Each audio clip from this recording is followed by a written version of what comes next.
Thank you for watching Ebony Ladies in the DR. I'm your host, Bridget. Bienvenidos a mi canal.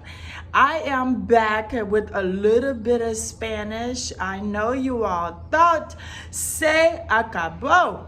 It's over. Nope, it is not over. That is my Spanish phrase for today. Se acabó. Se acabó.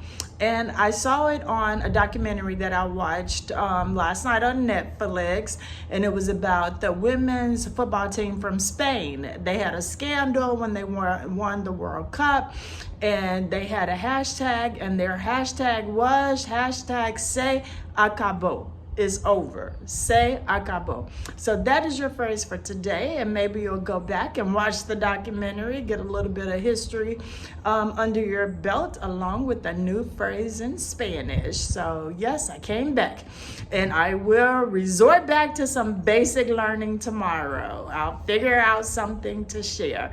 All right, thank y'all for watching. Don't forget to hit the like, subscribe, and share button. Every Thursday, 9 p.m. Eastern Standard Time is the regular episode. Until tomorrow, enjoy your day, and your phrase is se acabó. Se acabó. It's over. All right, take care.